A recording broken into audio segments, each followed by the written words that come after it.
80세까지 사는 것은 대단한 행운이요. 축복입니다. 당신은 몇 살까지 살 수 있다고 생각하십니까? 요즘 100세 시대라는 말이 심심치 않게 들리지만 실제로 100세까지 살아남는 사람은 극소수입니다. 아직은 멀었어. 나는 장수할 거야. 라고 막연하게 생각할 수도 있겠지만 수명을 너무 낙관적으로 착각해서는 안 됩니다. 현실은 냉정합니다. 한국인의 연령별 생존 확률을 보면 충격적입니다. 한국인의 연령별 생존 확률은 70세 생존 확률 86%, 75세 생존 확률 54%, 80세 생존 확률 30%, 85세 생존 확률 15%, 90세 생존 확률 5%입니다. 90세가 되면 100명 중 95명이 세상을 떠나고 단 5명만 남습니다. 85세만 되어도 10명 중 8-9명은 이미 떠난 상태입니다. 숫자로 보니 확 와닿지 않으신가요? 우리 주변을 둘러보세요. 함께 나이 들며 웃고 떠들던 친구들, 가족들이 하나둘 떠나고 남은 자들은 손에 꼽힙니다. 나는 100세까지 살 거야 라는 말이 얼마나 허황된 꿈인지 이 생존 확률이 단적으로 보여줍니다. 우리는 수명을 착각하며 살아갑니다. 사람이 오래 산다고들 하지만 과연 우리가 알고 있는 장수시대란 얼마나 지속될까요? 많은 이들이 80대, 90대까지는 기본적으로 살 것처럼 착각하지만 평균적으로 75, 78세가 현실적인 기대 수명입니다. 즉 우리가 생각하는 것보다 훨씬 더 짧은 시간이 남아있다는 것입니다. 지금 몇 살이십니까? 만약 50대라면 앞으로 25년에서 30년 정도, 60대라면 15, 20년 정도가 남아있을 확률이 높습니다. 그러나 이조차도 운이 좋다면입니다. 80세까지 사는 것은 대단한 행운이요 축복입니다. 30세 확률, 즉 10명 중 3명만이 80세를 넘길 수 있습니다. 이쯤 되면 80세까지 산다는 것 자체가 엄청난 행운이라는 말이 틀리지 않습니다. 그 이상 산다는 것은 더욱 큰 축복입니다. 더 심각한 것은 평균 수명은 과거에 비해 늘었지만 건강 수명은 64세 이하로 추락했다는 사실입니다.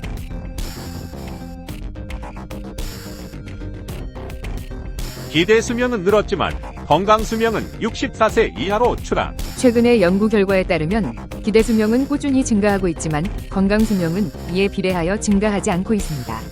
오히려 건강 수명이 감소하는 추세를 보이고 있다는 점은 노년기에 만성 질환을 겪는 기간이 길어지고 있음을 의미합니다. 통계청이 발간한 2020 통계로 보는 여성의 삶에 따르면 2018년 한국인의 기대 수명은 82.7년으로 2017년이 81.8년 및 2014년이 81.8년에서 꾸준히 증가하고 있습니다. 하지만 건강 수명은 오히려 감소하는 추세를 보였습니다. 2014년에는 65.2년이었던 건강 수명이 2016년에는 64.9년으로 감소하였고 2018년에는 64.4년까지 줄어들었습니다. 이는 사람들이 더 오래 살게 되었지만 건강하게 생활할 수 있는 기간은 줄어들고 있음을 의미합니다. 즉, 장수는 하고 있으나 그 마지막 20년 가까이 만성질환이나 건강 문제로 고통받는 경우가 늘어나고 있습니다. 성별로 살펴보면 남성과 여성 모두 기대 수명은 증가했지만 건강 수명은 감소하는 추세를 보였습니다. 같은 기간 남성의 기대 수명은 78.6년에서 79.7년으로 증가했지만 건강 수명은 64.7년에서 64.0년으로 감소했습니다. 여성의 경우에도 기대 수명은 85.0년에서 85.7년으로 증가했으나 건강 수명은 65.7년에서 64.9년으로 줄어들었습니다. 특히 남성의 만성질환 유병률은 여전히 여성보다 높은 상태로 나타났으며 여성은 흡연율과 음주율이 꾸준히 증가하는 추세를 보였습니다. 이러한 변화는 성별에 따른 건강 패턴의 차이를 잘 보여주며 각각의 성별에 맞춘 건강관리 전략이 필요함을 시사합니다. 유병기간이 길어지는 것은 개인과 사회 모두에게 큰 부담을 초래합니다. 만성질환으로 인해 건강하지 않은 상태로 살아가는 기간이 늘어날수록 개인의 삶의 질은 저하되고 사회적, 경제적 비용은 증가합니다. 노년층의 만성질환은 가족의 돌봄 부담을 증가시키며 의료비와 요양비 부담 역시 커집니다. 또한 이러한 상황은 의료 시스템에도 큰 압박을 가하게 됩니다. 예를 들어 만성질환에 걸린 노인들은 장기간 요양을 필요로 하게 되며 이로 인해 요양병원과 간병인의 수요가 기하급수적으로 증가하게 됩니다. 이는 단순히 개인의 문제가 아니라 국가 전체의 복지 비용과 직결된 문제입니다. 이러한 유병기간의 증가를 줄이기 위해서는 만성질환 예방과 건강관리가 무엇보다도 중요합니다. 건강 수명을 늘리기 위해서는 단순히 오래 사는 것에 초점을 맞추기보다는 어떻게 건강하게 오래 살 수 있을지를 고민해야 합니다. 다음과 같은 방안들이 건강 수명을 늘리고 유병기간을 줄이는 데 도움을 줄 수 있습니다. 1. 예방적 건강관리의 중요성. 건강 수명을 늘리기 위해서는 예방적 건강관리가 필수적입니다. 만성질환의 대부분은 예방이 가능하기 때문에 이를 위한 정기적인 건강검진과 생활습관 개선이 필요합니다. 예를 들어 당뇨병이나 고혈압, 심혈관 질환 등은 올바른 식습관과 규칙적인 운동, 금연 등을 통해 상당 부분 예방할 수 있습니다. 2. 신체 활동과 규칙적인 운동. 운동은 신체적 건강뿐만 아니라 정신적 건강에도 중요한 영향을 미칩니다. 규칙적인 신체 활동은 심혈관 건강을 개선하고 근육을 유지하며 전반적인 체력을 강화합니다. 걷기, 수영, 요가와 같은 운동은 노년기에 실천하기 좋으며 신체 기능을 유지하고 스트레스를 줄이는 데 도움을 줍니다. 특히 근력 운동은 근육 손실을 방지하고 낙상 위험을 줄이는 데 필수적입니다. 3. 균형 잡힌 식단과 영양 관리. 균형 잡힌 식단은 건강 수명 연장에 중요한 역할을 합니다. 노년기에는 영양소 흡수 능력이 떨어지기 때문에 충분한 단백질, 비타민 D, 칼슘 등을 포함한 식사를 통해 건강을 유지해야 합니다.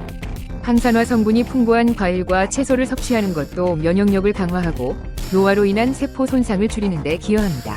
4. 사회적 관계와 정신적 건강. 건강한 노년을 위해서는 신체적 건강만큼이나 정신적 건강도 중요합니다. 사회적 고립은 정신 건강에 부정적인 영향을 미치기 때문에 노년기에는 사회적 관계를 유지하고 적극적으로 교류하는 것이 필요합니다. 가족과 친구와의 교류, 지역사회의 활동 참여 등은 정신적 안정감을 제공하며 우울증 예방에도 효과적입니다. 결론으로 평균 수명과 건강 수명의 차이는 현대 사회가 직면한 중요한 과제입니다. 우리는 더 오래 살 수 있는 시대에 살고 있지만 중요한 것은 그 기간 동안 얼마나 건강하게 살 수 있느냐는 것입니다.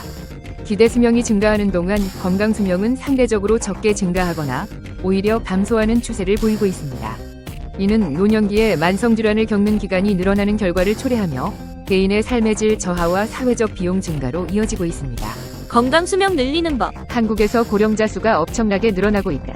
하지만 우리 국민의 평균 건강 수명은 73.2세에 불과해 길게는 30년을 병을 앓다 사망하는 노인이 늘어나고 있다고 해석할 수도 있다. 평균 수명도 건강 수명과 9년 차이가 나기 때문에 대다수 사람이 적지 않은 기간을 병으로 고생하고 있는 것이다. 건강하게 오래 살려면 몸을 많이 움직이고 건강한 식단을 섭취하고 시기에 맞게 병원을 찾아 검진을 받고 예방접종을 하는 등 다양한 측면의 노력이 필요하다. 건강을 위해 운동하려 마음먹어도 막상 어떤 운동을 어떻게 해야 하는지 고민되는 경우가 있다. 우선 일주일에 5회 이상 30분 넘게 약간 땀이 나고 숨이 찰 정도로 운동한다는 기준을 세우자. 이는 고지혈증, 당뇨병 등 다양한 만성질환의 증상을 완화 예방할 뿐 아니라 살을 빼는 데도 효과적이다.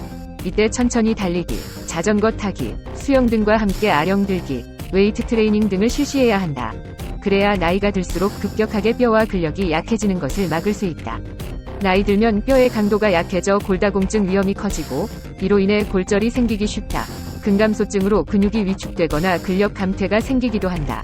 대표적인 근력 운동은 웨이트 트레이닝이다. 웨이트 트레이닝은 바벨과 덤벨 같은 기구로 신체 각 부분의 근육을 자극해 근력을 향상시키는 운동이다. 스쿼트나 팔굽혀펴기를 하는 것도 도움이 된다. 평소 따로 운동할 시간이 없다면 일상 중에 몸을 계속 움직이자. 자가 차량 대신 대중교통을 이용하고 엘리베이터나 에스컬레이터 대신 계단을 이용하고 집안일을 부지런히 하면 된다. 생각보다 간단하다. 건강에 도움이 된다고 알려진 식품만 반복해 먹는 것은 좋지 않다. 전문가들은 다양한 영양소를 골고루 먹는 것이 바람직한 식사법이라고 말한다. 고기나 채소만 먹는 등의 편협한 식사 역시 건강을 해칠 우려가 있다는 뜻이다. 단, 피해야 하는 음식도 있다. 짠 음식이나 튀긴 음식, 탄 음식, 패스트푸드 같은 인스턴트 식품이다. 짠 음식을 많이 먹어 나트륨을 과도하게 섭취하면 몸에 부종이 생기거나 혈압이 높아질 수 있다. 그런데 우리 국민은 소금으로 짠맛을 낸 김치, 찌개, 국을 자주 먹어 주의가 필요하다. 튀긴 음식에는 콜레스테롤이 많아 심혈관 질환의 위험을 높인다. 생선이나 고기가 탈 때는 벤조피렌이라는 성분이 만들어지는데 이는 대표적인 발암 물질이다. 식사는 균형식이 무엇보다 중요하다. 특히 채소 과일에는 몸의 노화를 더디게 하는 항산화 기능이 있어 풍부하게 섭취해야 한다. 단백질을 공급하는 고기류도 적절히 챙겨 먹는 게 좋다. 흡연과 음주는 고혈압부터 암까지 다양한 위험 질환의 주요 원인으로 알려졌다. 세계보건기구가 2015년 발표한 자료에 따르면 연간 조기 사망자 1,600만 명이 사망 원인 중 흡연과 과음이 각각 1위와 2위를 차지했다. 과음으로 인한 문제도 심각하다.